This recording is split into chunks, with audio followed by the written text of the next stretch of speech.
Msikilizaji wa mitandao yetu ya kijamii ya GB Amazing Media Production. Leo hii tumetembelea katika kongamano la Jumatatu ya Pasaka ambalo limefanyika katika dekania hii ya Pwani katika Jimbo Katoliki la Lindi. Maadhimisho haya yameongozwa na Mwashamba Baskofu Wolfgang Pisa wa Jimbo Katoliki la Lindi.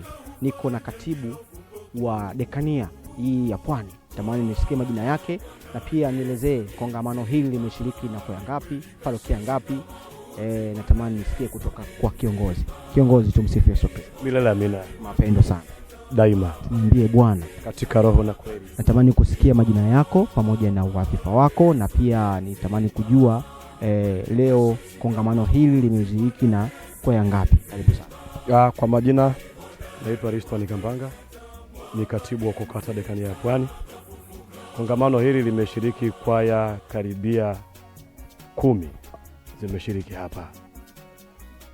Ndio kwaya hizo zikoje na parokia zake majina yake naweza tukajua? Sawa. Parokia ni St. Francis, parokia ya Kagwa, parokia ya Mitwelo, parokia ya Ingawari, parokia ya Yuda Tadei Mnazi Mmoja, parokia ya Kilangala, parokia ya Rutamba. Hongera sana katibu kwa kuratibisha vizuri. Najua jambo zuri huaga halikosi changamoto. Nini mmepitia mpaka mmefanikiwa kiasi hiki? Changamoto gani ambazo mmepitia? Changamoto ya kwanza manake ni changamoto yetu ni walimu. Walimu tunao lakini ni wachache.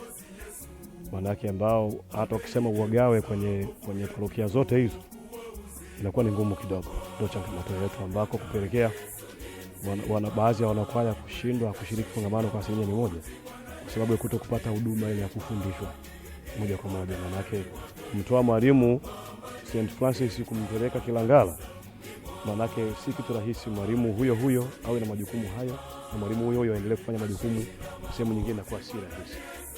Kwa hiyo changamoto yetu ya kwanza ni changamoto ya walimu. Kwanza niwapongeze hata kama na changamoto kama hiyo, lakini mmefanikiwa kwa kiasi kikubwa.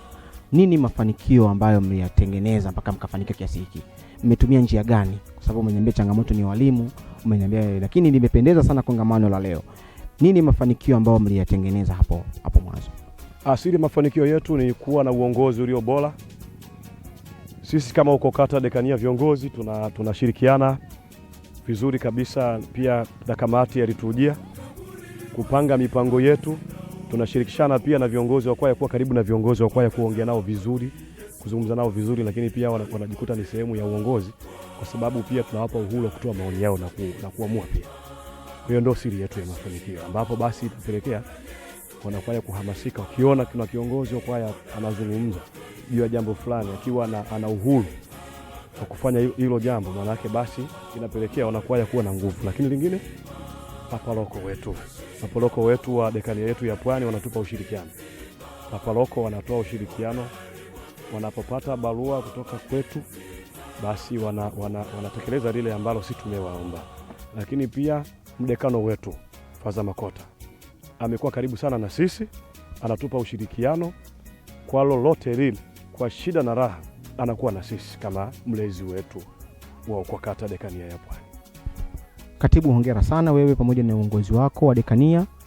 Natamani watu wengine ambao hawajashiriki kongamano la leo waweze kushiriki kwa namna moja ama nyingine. Unawashauri vipi wanakwaya wengine ambao hawajashiriki siku ya leo kwenye kongamano, ambao wapo kwenye dekania Pwani na ambao wapo katika dekania zingine hapa katika jimbo letu la Lindi? La kwanza ni kufanya ziara, maana yake kuwatembelea wale wanakwaya. Viongozi wa kwa kata dekania hizo zinazofuata huko kwenye jimbo letu, basi wafanye utume kwa kujitoa, wawatembelee wanakwaya, wawashirikishe vizuri viongozi wa kwaya mawazo yao na mapendekezo yao. Yaani wafanye hii kazi kama ni kazi ya kila mtu. Maana yake isiwe tu kiongozi anakuwa binafsi. Maana yake ashirikishe, aone pia na wao wana uongozi gani. Kupokea maoni, kukubali kukosolewa. Kiongozi akubali kukosolewa kwamba kama kuna jambo halijakaa sawa sawa, basi akubali kwamba hili nimekosea, tunatengeneza, tunaanza upya. Mwanakwaya usipomfikia bila kuwa karibu na viongozi, lakini pia kuwasiliana pia na viongozi wa ngazi zote, manake kwamba hata viongozi kwa kata jimbo nao kuwapa heshima yao, kuwashirikisha changamoto, pia wanatoa pia ushauri. Viongozi kwa kata jimbo pia wanatoa ushauri mzuri tu, manake ukiwa na ushirikiano huo kuanzia chini na juu, manake utafanikiwa tu, utafanikiwa. Lakini pia kukaa vizuri na mababa, kuomba ruhusa kwa mababa na si kuwalaumu. Kama kuna tatizo basi lifikishwe kwa paroko waweze kuamua, na hamasa ianzie huko kwa mababa, na imani kama watafanya huo utaratibu watafikia malengo mazuri tu, na watafikia pazuri kama sisi tunavyofikia, kwamba kila mwaka tunafanya kongamano na kila mwaka tunafanikiwa kufanya. Asante katibu wa dekania ya Pwani. Na mwishoni kabisa nipende kuuliza swali la mwisho ambalo natamani kusikia kutoka kwako. Tunatamani kuwa wengine ambao wanatazama mitandao yetu ya kijamii, kipindi hiki ni kipindi cha Pasaka na leo tupo Jumatatu ya Pasaka. Kwa kumalizia, naomba utoe ujumbe wote wa Pasaka ili kwenda kwa wanakwaya wengine pamoja na waamini wengine. Ujumbe wote ambao unalenga kipindi chetu cha Pasaka. Karibu. Asante sana. Mimi ujumbe wangu kwamba wanakwaya tuimbe katika roho na kweli, kama leo alivyotuambia baba askofu hapa, manake tulikuwa naye misa yetu tuliazimisha hapa. Tulianza na misa, manake mhashamu baba askofu ambaye ni rais wa baraza la maaskofu tulikuwa naye. Kwa na mimi pia ninapita mule kwamba tuimbe katika roho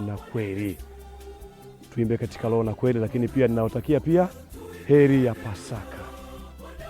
Asante sana katibu. Mbele yenu tulikuwa na katibu wa kukata dekania ya Pwani. Natamani sasa tumalize vizuri, aimbe kidogo. Najua sauti ya nne kidogo, imba wimbo ambao unaupenda Pasaka. Karibu. Sauti yako. Mimi ni sauti ya nne. Karibu. Kwa hiyo kidogo tu chorus. Wimbo wa Pasaka. Njoni tushuhudieni ukuu wa Bwana Yesu. Njoni tushuhudieni. Asante katibu, asante sana. Shukuru sana. Karibu sana katika kipindi chetu katika nafasi ya Mungu. Asante sana. Basi mpenzi msikilizaji na mtazamaji wa media zetu za Amazing Media Production, karibuni sana kutembelea mitandao yetu ya kijamii. Tunapatikana YouTube kwa jina la GB Amazing Production. Tunapatikana kwa jina hilo, pia Instagram na mitandao mingine ya kijamii yote unaoitambua. Ukisearch tu GB Amazing Media Production utatupata fika, utapata taarifa zote za ambazo zinakufaa wewe kama mtazamaji, za kwa ajili ya kujenga kiimani, kijamii, mambo mengine ya burudani. Karibuni sana, msiache kusubscribe channel yetu ya YouTube kwa sababu ndio ambayo itatufanya tuwe karibu na wewe.